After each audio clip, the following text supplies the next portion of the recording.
The next item is the rescission motion. Mayor, can I ask some questions? And I thank you for your email noting your advice in relation to how this is to be dealt with. You can ask some questions before I... Can I ask some questions before I then propose a motion? No. Procedurally, I need to make a decision and then we can proceed from there. And my decision is that the rescission motion that is before you, it is enacted. However, as I said in an email on Friday to the councillors, I understand the intent of the discussion, especially around the planning side of the issues. So I'm quite content to take an urgent NOM on the matter. Now, if councillors are already prepared for that, that'd be fine, and I'd be happy to take that NOM now. So I'm ruling the rescission motion out of order, but I am happy to take an urgent NOM. Thank you, Mayor. In relation to that, just for clarification, obviously once the council moves a motion, if it was moved correctly or incorrectly, that then doesn't mean it nulls the motion. For example, if it was supposed to be dealt with as a rescission, but it's not, and it's later found that, by us moving an urgency that you rule in order, then there's no issues moving forward after that, is there? No, there isn't. Okay, thank you, Mayor. Can I ask questions before an urgency? Or you certainly can if you have an urgent NOM. I'm happy at this point, given that we have a lot of community interest here this evening. Yep. I would say ask away. Thank you, Mayor. I'll ask in relation, obviously, to the Middleton Grange Town Centre, which is, and then I'm happy to move a motion. I just need to seek some clarification. Obviously, the number of 176, and I'll go through you, Madam CEO, and you can pass on to whoever you choose to respond. Early in the piece, a number of 176 residential units was put in either a brochure, a flyer, a report from council to the residents stating that that was what can be achieved on that site. Does council stand by that number? That number came from the social impact assessment provided by the Mantra Group that was produced by Judith Stubbs. You can find the calculations on page 13 of that, and it's in reference to the development of a Section 94 contribution plan, so it gives an indicative figure of dwellings against the number when you take 3.9 hectares at 28 dwellings per hectare with 3.2 hectares at 21 dwellings per hectare, gives 176 dwellings against the density of the Clause 711 LEEP. I'll ask Mr Smith to go into further detail there. I do stress, though, Councillor, that at all public forums I've said that that's an indicative figure and that further, there could be greater scope for apartments on the site. Mr Smith, is there anything further you want to add to that? Just before, sorry, Mr Smith answers, probably killed two questions with one stone and one answer. Given that you're making reference then to that statement that was provided, I take it by the council-issued report? No, it was the social impact assessment that the Mantra Group provided to us as part of their development application. So we've taken the figures from the applicant's own research. So, and I'm just seeking here clarity on how council officers then review these reports. Let's say that figure in that report, which we know would have been wrong, stated that it was 1,000 units. Council would have automatically then corrected it and said you've overstated the amount of units in that report? Possibly. Yeah. Thanks. Through the CEO, in relation to that, yes, it is a minimum density of 176 with the calculations that are identified accurately within that social impact assessment, and if you refer to the clause of the LEP, it determines how you make that calculation, but as you said, it's a minimum density requirement under the LEP. Thank you. I've got a few more if you don't mind, Mayor. The question I asked through to the Director of Planning, who responded pretty much quickly, thank you for that. In that I asked what can be achieved on this site. Can you go through those numbers if you don't mind, Director? Through the CEO, certainly. In order to crunch some numbers, I had to make some assumptions about, we had some facts in terms of the site area. From that you can calculate a gross floor area, but you've got to make some assumptions about the efficiency of gross floor area. Not much of an assumption, I would say, because there's a pretty well-practiced industry standard on that. But with the amount of commercial floor space that is in the current planning proposal, and with my assumptions, just under 500, I think it's 492 dwellings, is a number of dwellings that might be achieved under the current controls. But that is based on some assumptions. It's not factoring in the impact of certain or several roads that need to pass through the site, roads or streets and lanes, in fact, which would probably have a downward push on that, total yield. But somewhere around the 490 mark is what could be achieved with the commercial floor space that's proposed currently. Just on that, and why I asked that, as you know, we've received lots of messages, emails in relation to this over the time, which I think all but 3 or 4 people I've responded to. But the main concern that was coming out of most of that was Council has approved, which we haven't yet, 176 units. You're now going to this. That number of 176, and I take on board even on Monday night you referred to a figure of about 350 or 400 in the meeting that you went to. But unfortunately out there in the general community, that 176 is what's resonated. It's come from a flyer that Council sent out, and these are some of the major issues that we're copping in relation to that.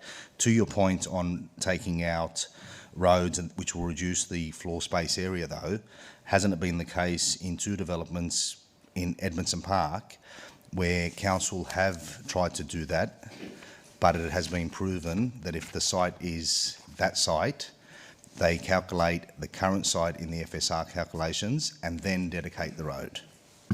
Through the CEO, let me clarify. I'm not saying that you would exclude the area occupied by those roads from the calculations, and indeed in the numbers that I calculated to get to that 490 mark, I didn't exclude the area of the roads. What I'm saying is, though, when it comes to modelling up some built form and designing a scheme which is a mix of commercial and apartments, you can't build over those roads. And you have another constraint that applies to this site, which is a height control. So when you put those sorts of constraints around it, you just might not achieve the maximum FSR that you are able to achieve, and therefore you might not hit the 490 yield. And I totally understand that. We know with this city centre LEP you can go 90 metres, but you've got a 3-to-1 FSR, so you're never going to be able to achieve that. So I'll take that on board. The proponent has been stating these figures, and again today by the representative of the proponent, that they can currently achieve 600 odd units, obviously depending on a mix, size, everything else, and 12,000 square metres of commercial. That was also put in a brochure that was handed out on Sunday night and I think emailed through to everyone as well. How do you respond to that? Through the CEO, in fact, I need to correct myself. When I was saying 490, I should have been saying 390 apartments is what could be achieved with the 22,000. The 490 is the number that I think you could achieve with the 12,000 square metres of floor space. So, in my opinion, you couldn't get to 600 apartments under the current controls based on the assumptions I've made. You could get to about 490 with the higher amount of commercial space. From the current proposal, that'd be down at 390. And from my assessment, maybe I'm going to answer the question you're going to now, if in order to get to 600 apartments here, you'd have less than 1,000 square metres of commercial space, which actually isn't allowed under the controls and, isn't really a town centre. So, look, on my calcs, I don't think you can get to 600, but the only way to check that is to do some proper design work and model it up. I don't believe, or at least it hasn't been shared with us, if it has been done, that the applicant's ever done that. And that would be the only way to work this out for sure. Thanks for that segue, because now I'll move a motion if I can. Mayor? Perhaps some of us have questions, some others have Okay, questions. well, we'll deal with questions before the motion. Any other questions? I have a question. Yes, Councillor. So 176 was, that number came from a document provided by the developer, is that correct? Mr Moore, do you want to keep going? It's a number that was in, as the CEO said, in a social impact assessment. I think it was actually a report that we commissioned on behalf of, as part of the assessment of the planning proposal. But it's the same thing in effect. It was an independent study used to assess the planning proposal. The reason that number was referred to is because it is the minimum. We know in fact, there's a control that says you must achieve at least that much residential on the site. So we didn't have any real certainty about how many more apartments than that you would achieve.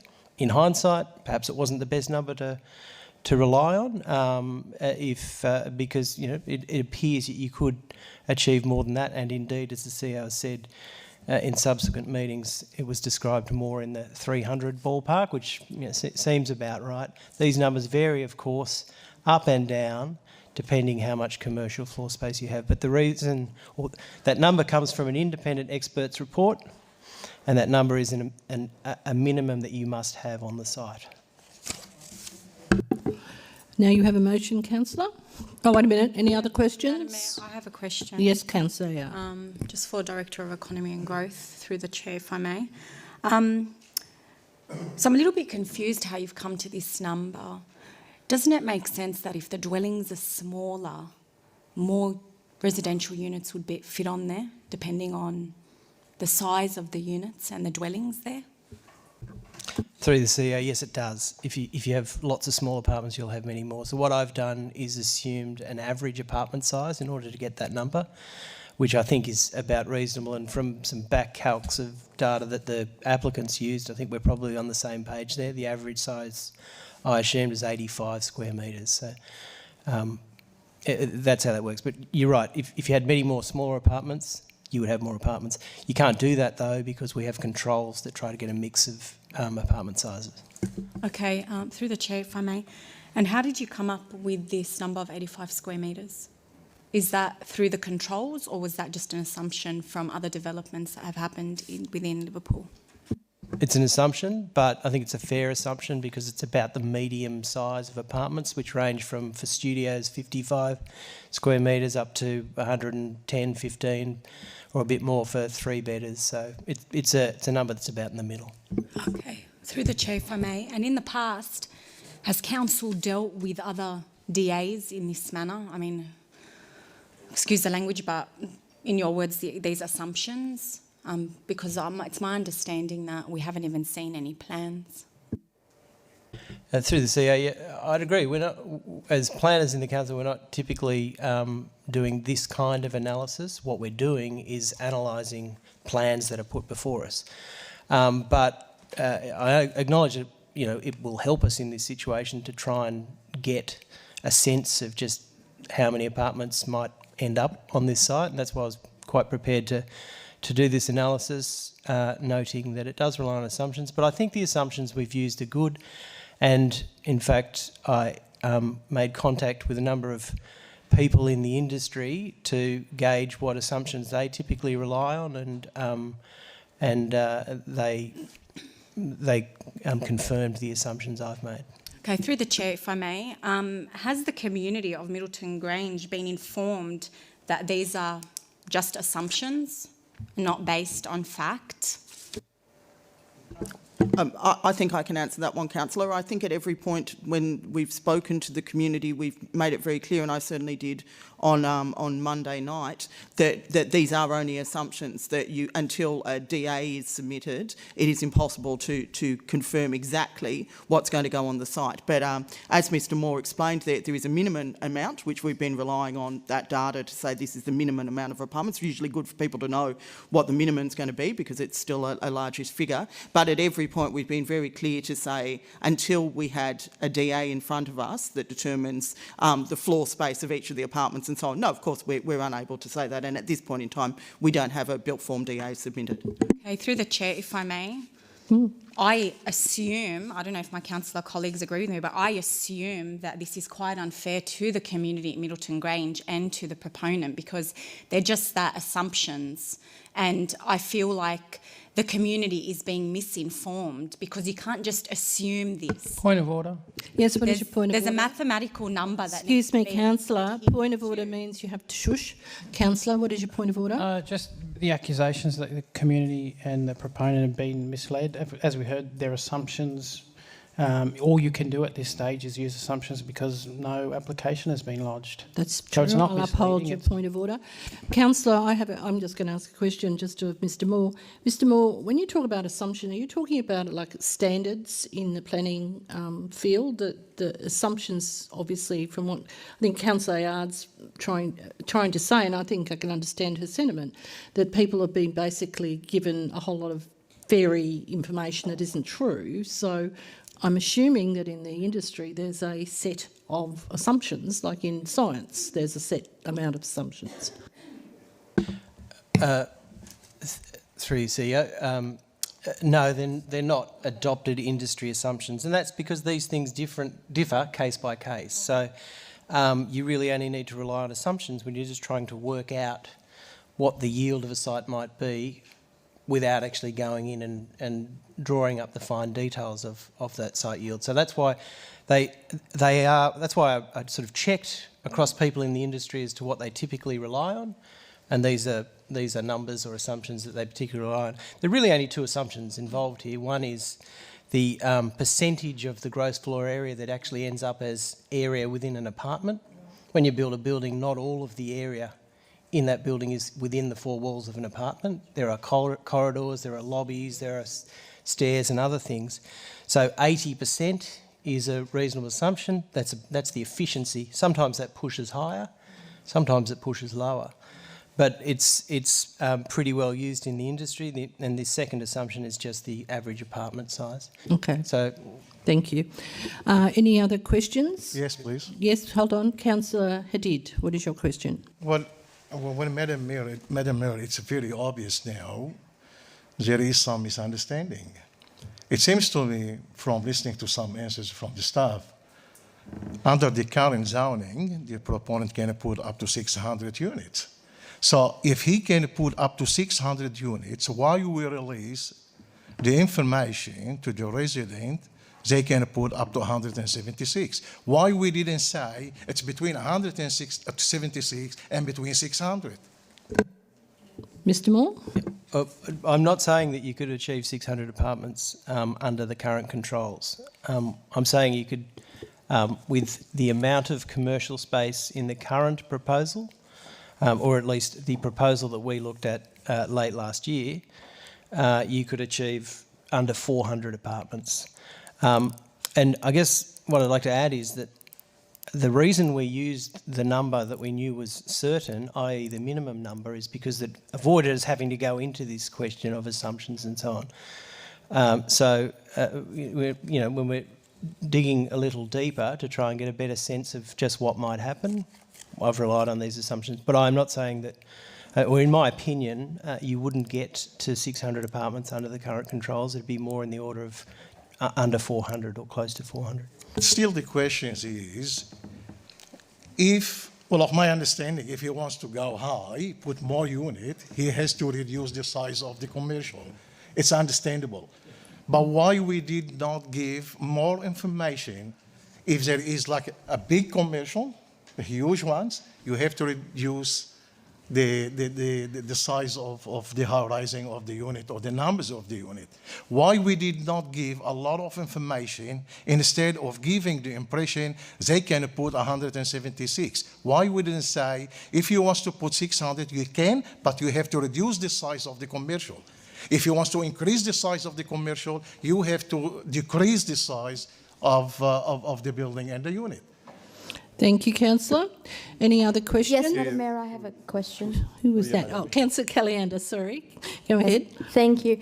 So while we're on the question of information and misinformation, I came across this newsletter, Middleton Grange Town Centre News, which states that plans have been lodged with the state government seeking approval for the 45 million medical building to ease the shortage of medical services in the area.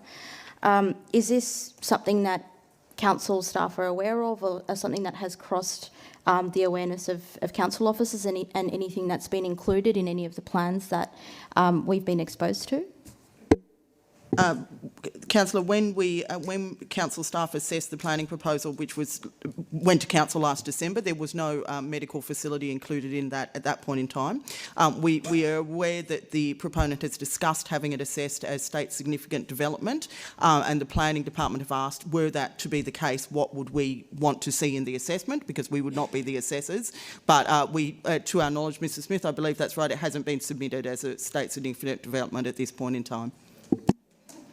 Okay, thank you. So to further extend on that, council, in terms of making a decision about this, is kind of expected to somewhat fly blind by having information that's been sent to residents, has never been shown to council or councillors, and is kind of muddying the waters, so to speak. To some extent, I have to take that as a comment, councillor. All I can say is that we have not been asked to respond to a state significant development application at this point in time. Yep. Thank you. Any other questions? Councillor Hall, you have now a turn. Councillor Billett. Through you, Madam Mayor, to Mr Moore. Oh, hold on. No, Councillor Bluter. I called Hall. You can go after him. Sorry. Councillor Hall. Yes, just a question. We've heard from the speaker representing the owner of the property say that they were going to offer the recreational area of so many thousand square metres. If you look at the original proposal, the recreational area is less than 1,000 square metres. What my question is, are you able to juggle the heights of buildings in order to get additional recreational area out of that? How can you get, say, 6,000 square metres out of that area if originally the RE1 zoning is only 1,000 square metres? Through the CEO, I would struggle to answer that because I haven't had the opportunity to review the drawings or the proposal that you're talking about. What I know, though, is there is a drainage easement or a stormwater drain that does pass through a large portion of this site. It's fairly large. It's a fairly large amount of land, and if that were included as open space, that would boost the quantum amount of open space. That might be one way that it's being done, but I can't answer more than that because I haven't had the opportunity of reviewing the drawings. The CEO wants to add to that comment. I just want, just for the sake of councillors, because you're asking some questions about the content of a new proposal. Council staff have not seen a new proposal. The proponent has not provided it to us, so hence why Mr Moore is unable to give an answer to that question. We simply haven't been exposed to it. My apologies, but we're unable to answer something that we haven't looked at. Councillor Balut. Sorry, Councillor Hall. Councillor, I'll come back to you, Councillor Hall. Councillor Yes, Balut. through you, Madam Mayor, to Mr Moore. When that independent expert report was commissioned, if you don't mind me asking?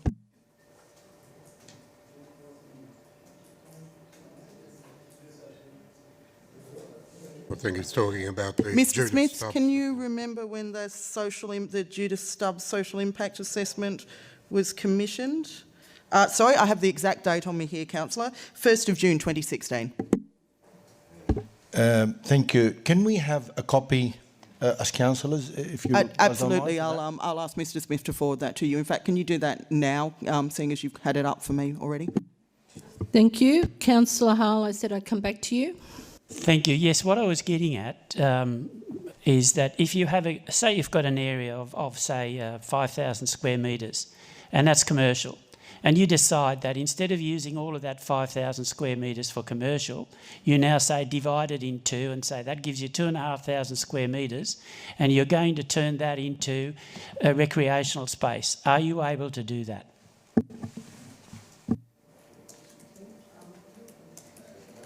It would be dependent on the zoning. I don't think anything in a zoning that is commercially zoned prohibits public recreation space either. No. So you would be able to do that. So you're saying, sorry, through the Mayor, so you can in fact do that. What I'm so what wouldn't you have to trade off something? In other words, you've given a certain floor area, you're now going to halve that. But and then you're going to the other half, you're going to say, we're going to make this open space, recreational space, whatever. To compensate for that, could you go up? Well, through the CEO, you can only go up as high as the height controls allow you to go up.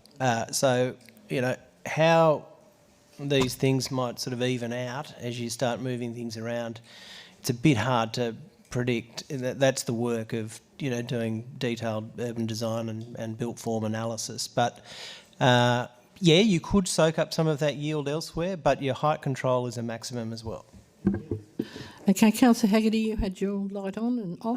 I'm good. I think it's time to hear the notice. No, I've got a question. Yes, Councillor Rhodes, what is your question? The question, I want to broaden this a little bit to ask about the Council's long-term strategic direction. I've noted in the booklet where we took in the constituents' concerns for Middleton Grange, you know, they definitely say need for a shopping centre and cafes, improve public transport, more buses, reduce traffic. I notice all those things, but then when I read there's no reference to jobs, and I wonder whether it is a strategic direction of council to provide local jobs in Middleton Grange. Broadly, council has an objective to look at employment. I would see that the general intent of town centre is that employment is retail and service based, so, you know, hairdressers and the like, and that would be the predominant employment mix that you would see in that area. I do, and correct me if I'm wrong, Mr Moore, but my understanding is that we would expect to see an economic impact study come in relation to any development that would occur in the town centre as well, that would certainly address those issues, Councillor. Thank you. Once again, I noticed that in the Liverpool Connect 2050, it says council will also encourage compact, medium, high density in appropriate locations along the corridor, our transit corridor, which Middleton Grange sits alongside. Is that saying that they would encourage compact, medium, high density would that be one of those chosen locations? I can't answer that question specifically, Councillor, because we haven't done the detailed design work at the moment. Any of those transit-orientated developments, which is what you are proposing, would need to take into account the current population base and making sure that it was adequately serviced or represented. So we're not far down enough that work to have that conversation at this point in time. If that was the direction of council, can you just say, in your opinion, what is being presented, is that classified as compact, medium, high density? Councillor, I haven't been provided with the proposal, so I would struggle to give you a definitive answer on that. Generally, TODs sit right up against... So a TOD is the type of development you see that sits around a train station, for instance, like Chatswood. So it would sit directly on the transport link. This proposal certainly, I hope, will benefit from 15th Avenue, but it's not when you generally envisage a TOD. That would be sitting at the stop, basically, and then spreading down from there. So I would be correct in saying that the transit lane or the transit development is like a train line, and there will be stations, if you like, along that way. That is correct. That's the intention of it. As you'll understand, as you'll recall from the councillor workshops, the intention of it is to provide a rapid transit link to the airport for both tourists, but most significantly for the worker population to the airport. To keep it as a rapid link, you need to limit the number of stops. Limiting the number of stops also allows for some density around those stops, which, you know, you can cluster certain opportunities. However, we are certainly not advanced enough in that piece of work, nor would it be prudent of me to detail where we would be thinking about those particular stops at this point in time. So just if you'll allow me again, so this development, when do you foresee it becoming a reality? Well, ideally, I'd like to see it opened when the airport is opened, which is 2026. At this point in time, the current work that council staff are working on in conjunction with RMS and Transport for New South Wales is on the type of design work, the type of corridor you would need to put in to get the rapid technology onto that. There's still a number of other pieces of work that need to occur, including the financing model. Financing obviously ties into the TODs. You'll recall that from the work and discussion that Transport for New South Wales has had around Metro West. We'll actually be bringing a council report to you, Councillor, in the next, in either August or September, to discuss where we're up to in terms of that work, and also to discuss a probity piece around how we have these type of conversations. And I would then consider that council would obviously be consulting with any sort of residents in any sort of area, whether their area was going to be impacted in any way by the decisions of council. Absolutely. So the people of Middleton Grange will be told if there is going to be future development in their area because of the transit lane. Of course, Councillor. Yeah, of course. Okay. Thank you, councillors. I think we've had a lot of questions. Councillor Hachidi, have you got your motion? Yeah, before I do that, can I just ask one simple question? Yes, one more. Have council officers ever received a request from the proponent to present this new proposal to them? Ever? No. No? Thank you. Yes, Councillor. I just have something here that's in our controls, which I needed clarified so I can make a proper decision. I was hoping that, now I've emailed it to George, and I was hoping that the other councillors could also see it so we can see clarification. Would that be okay, Madam Mayor? Yes, certainly. Thank you. Do you wish to ask your question, though? What is it? Yeah, so once the image is up, I just want clarification on how those numbers were. Thank you. Yes, were Councillor. reached. Thank you. Yes, I just have Councillor. something here that's I just have something in our controls which I needed clarified so I can make a proper decision. I think we've got a gremlin in our system. Okay, just generally speaking. Madam Mayor, so once the image is up, I can actually pinpoint what my question is in regards to the graph that's going to be. Okay, well, I'm not getting it, so... Can I suggest it be given to the director and then the questions asked, and we go from there? Yeah, I think, Councillor, what is the notion of your motion or your question? Okay, so according to the existing controls and development potential under Liverpool LEP 2008, zoning R1 and B2, which I understand is the current zoning of the town centre site, says the approximate number of dwellings in R1 is 200 and the approximate number of dwellings in B2 is 400. If my calculations are correct, this equals 600 dwellings. So I'm a little bit confused about council's assumption on how many units can go on the site. It's up on the screen. It's on the screen now, so I'd like this explained to me. Maybe I've misunderstood it. Here, yeah, you got it? Could you tell us where this has come from, Councillor? Because I don't believe this has been provided by staff. Is Mr. Moore? Are you aware of this? Just a comment on that. In relation to that, there's square metres, there's NFSR, there's unit dwellings. Not that I'm saying I agree or disagree with anything that's on the screen, but I think there's some basic numbers there that someone could quickly work out if they're correct or not.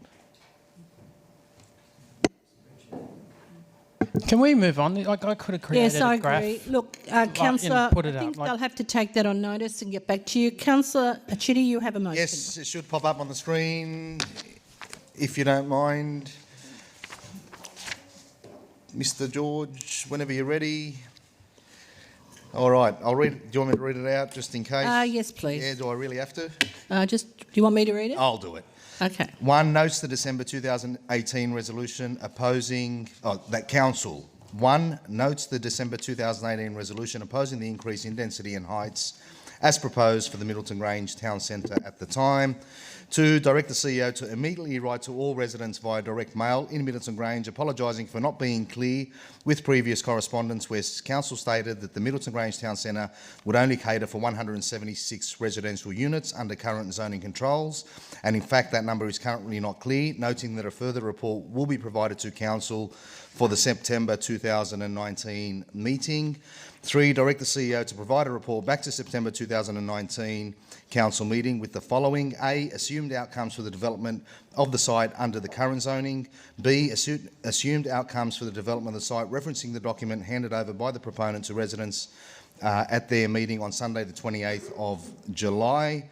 C, assumed outcomes for the development of the site, referencing the draft DCP, which takes into account zone boundary changes and road realignments.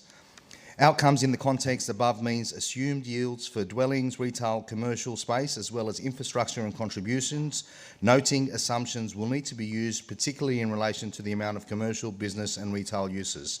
The assumptions used are to be clearly outlined in the report back to council. 4, commit that if any amendments were made by the proponent for the Middleton Grange Town Centre planning proposal, an exhibition community consultation period of 28 days would be undertaken. Happy to second it. Point of order, thank you, Madam Mayor. Hold on. Thank you, Councillor Didd. What is your point of order, Councillor Sheldon? Yeah, can you actually direct the CEO to apologise over something if she doesn't feel like doing it? I'm happy to offer an amendment to the wording there. Sorry to say. Well, I'm actually going to uphold that point of order because I think there's all sorts of other issues surrounding the wording, and I know what Councillor Chitty is trying to do, and I think we need to get the best outcome here for the residents. So, Councillor Haggerty, what is your suggestion? That perhaps we direct the CEO to write to all residents via direct mail in Middleton Grange. Once a further report is provided to Council in September 2019, clarifying the range of residential units under the current zoning controls. Something like that. Mayor, can I seek some clarification? Yes, Councillor? Given that assumptions and lack of a proper proposal or proper sort of set of plans on the table has driven a lot of the confusion surrounding this, is this the best possible way forward? Because in my discussions with most residents, people just want something that they can see, that they can actually respond to. And from this document that was circulated by the applicant, it sounds like they have something to submit. So is this the best possible way forward in terms of potentially wasting council officers' time and resources in catering to a whole set of assumptions if there is already a proposal that could potentially provide some detail that is more appropriate? Just hold on a moment. There's a bit of conferring going on behind me here. Okay. Can I just make a comment in relation to that point, Mayor, for clarification for the councillor? Yes, Councillor. I would assume that at point B, councillor, that the council officers would be in contact with the proponent to say there is a document out there. Give us your stuff on that so that we can then make assumptions. What I'm chasing here in those 3 points, I won't debate now, but I'm assuming that that's what would happen. Mm-hmm. Okay, Councillor, I'll just ask the CEO, did you want to comment on what Mr Moore was just chatting about? Mr Moore and I were just conferring, and as both of you say, councillors, it's always preferable for us to assess against a proposal and provide that information to you rather than try and do it, in a sense, retrospectively, which creates all those issues around us having to make assumptions, which we shouldn't really be doing in the planning space. Okay, well, Councillor Hachidi, do you wish to speak to your motion? I need to get clarification on this apologising word, though, first, Mayor. Okay. Can you rule that? Councillor Haggerty has moved an amendment to your motion. Has he? Well, he suggested most strongly, which I'm happy to take as an amendment, and I'm sure someone will second it. Are you happy to have it adopted into your motion? Yes. As long as because there was a report in the local paper as well a couple of days ago, which also referenced that. I think it's important somewhere we do correct the record now in relation to, okay, don't apologise if you don't want to apologise, but make it clear that maybe that was the minimum, whether it's in the, I think the Liverpool Leader ran a story recently in relation, referencing the 176. I'd like something out there now to say that is a minimum. You want to clarify it for the residents, and if that means a quarter page or a line or something in the leader that does that for now, I'm then happy to take that on board. Yeah, I do understand what you're trying to achieve. So, Councillor Haggerty, Councillor Chitty's happy to take your amendment to his point 2. So it's more about getting the information clear and concise for the residents. So I'm sure we can achieve that as best we can. Madam Mayor? Yes, Councillor. Whoever and the seconder are happy, I'd like to add something. I'd also like to seek some clarification. If this does get up, does that mean that the proponent and council staff, our planning department, will sit down together and Well, councillor, can I say to you that council, from my experience, is happy to sit down with anybody, and I've also done my own investigation because of my earlier ruling, and council has been approaching the applicant, and there's been a circulation of information to say that hasn't happened, and I have to say that is not the truth. So the reality is anybody can put in a DA and they will be treated with the professionalism that they require. So I have no problems at all. I am quite certain if this gets up, the council staff will behave in a professional way as they would with anybody. Now, having that motion, does anyone speak against it? I'd like to propose a minor amendment. Point 1, rather than notes, can we use the word reaffirms? Yeah, it's up to the mover and the seconder if they're happy with that. Yep, reaffirms, okay. Yep, okay, reaffirms. Right, okay, and is that it? One more. Oh, okay. I'd like to add a point 5. Point 5. If the mover and seconder are that way. That council investigate other areas in Middleton Grange that would be appropriate for retail. I think we need to get some advice here because, as the CEO quite rightly reminded me, the planning department is doing its bit right as we speak, so that's in motion. I think we just need a line that directs me to request the Department of Planning essentially stops work on the proposal while we go through this process. Otherwise, you could end up in a position where they finalise their decision while we're in this space. And I think that just makes it more complex for everyone. I'm sure I can ask the Department of Planning to essentially stop work. Mr Moore, yeah? Well, I can request it, okay, yeah. Well, how about in the motion that we send this to the Department of Planning so they know that we're waiting on something to come back, and then hopefully you would think that, you know... I just try to... Yeah, absolutely. Do you want that in there, or would you do it without it? I think it's probably useful to have it in there because then it shows that you've clearly directed me to do that. All right, well then, we won't worry about 5 for a sec, I'll comment on that, but number 6, write to the Department of Planning advising them of this Council's action, requesting time for Council to submit further information or an update or whatever it is that you want to do. Could we have in there, because more time is needed, so to give actually council time to meet with the proponent, can we actually have that written there? Councillor, again, it goes through a process. So it is the ball is in the applicant's court, and there are timelines relating to that. And while I appreciate what you're trying to do, I think that there is a process, it's in place and it does work, and I have no qualms that the time will be there to do. I don't think anybody's going to be running out of time. Councillor Haggerty, you had investigate other areas in Middleton Grange should be suitable or appropriate for retail. Councillor Chitty, are you happy to have that in there?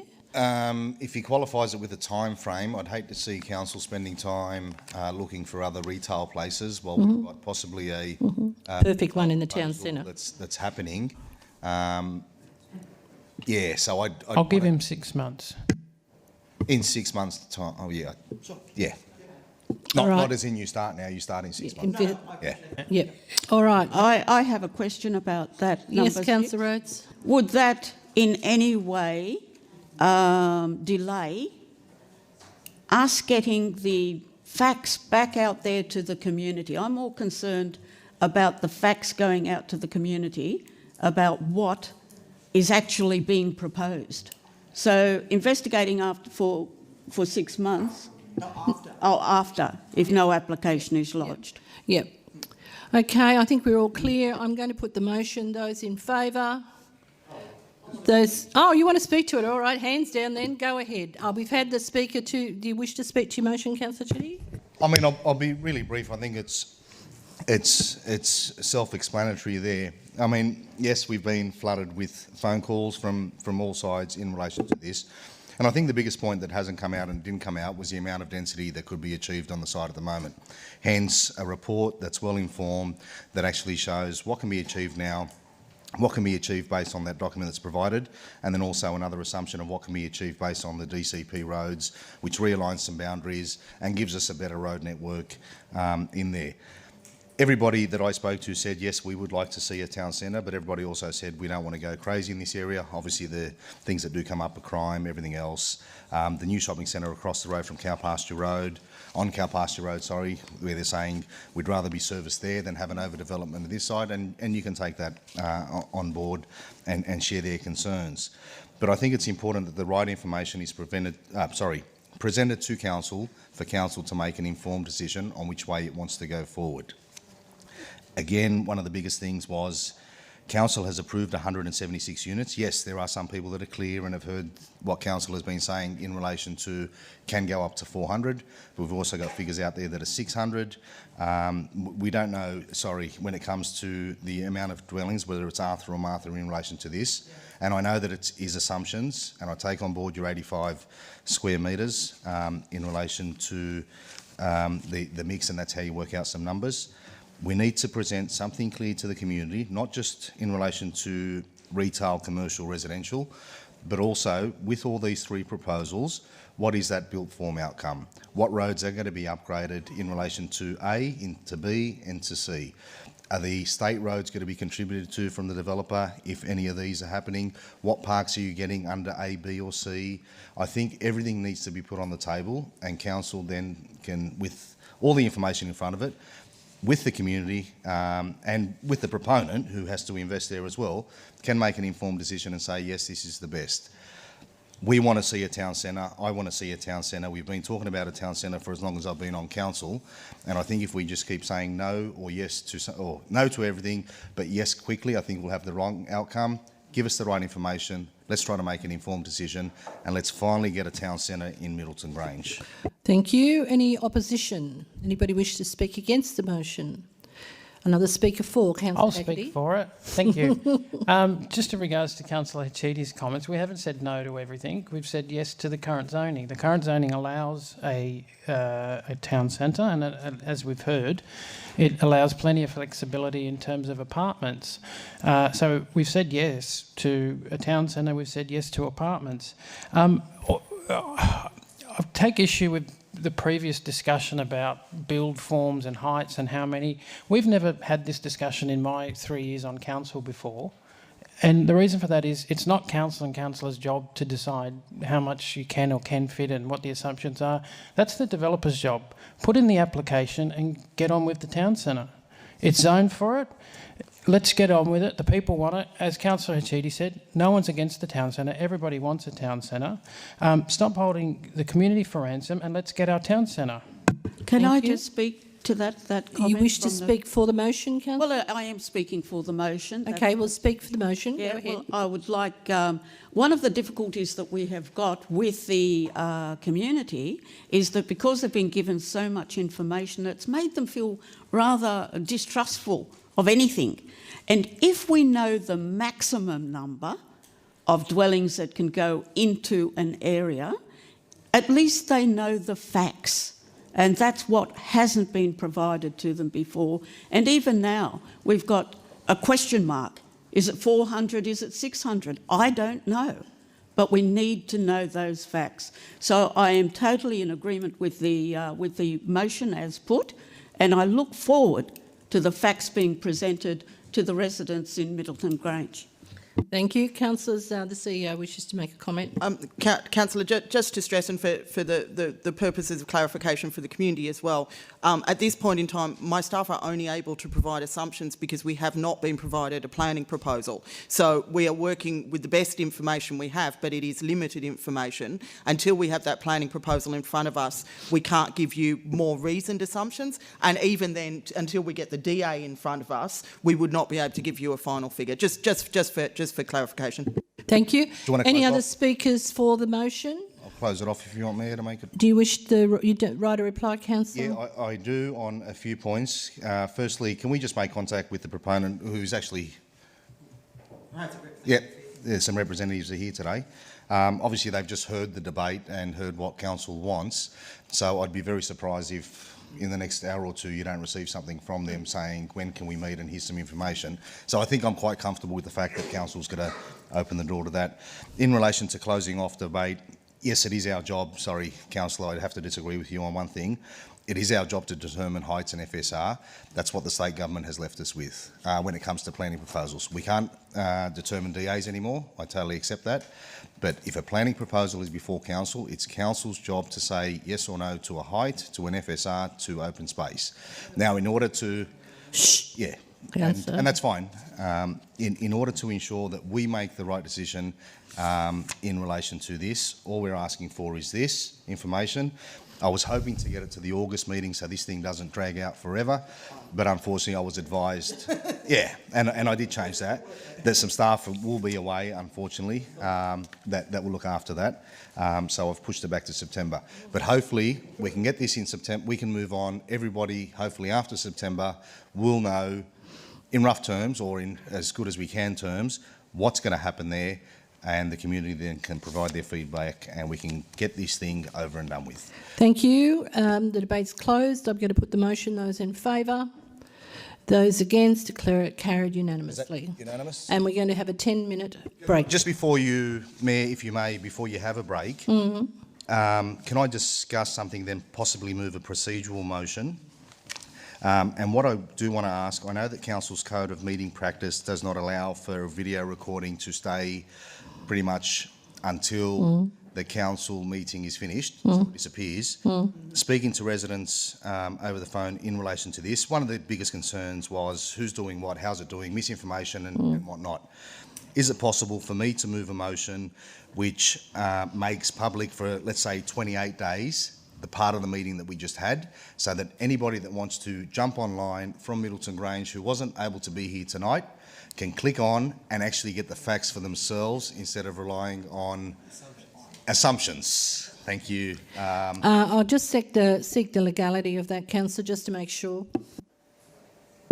No, I believe that it's in order. You okay, I'm happy to report there are 71 people watching at the moment. 71, wow, that's a record. That's a record.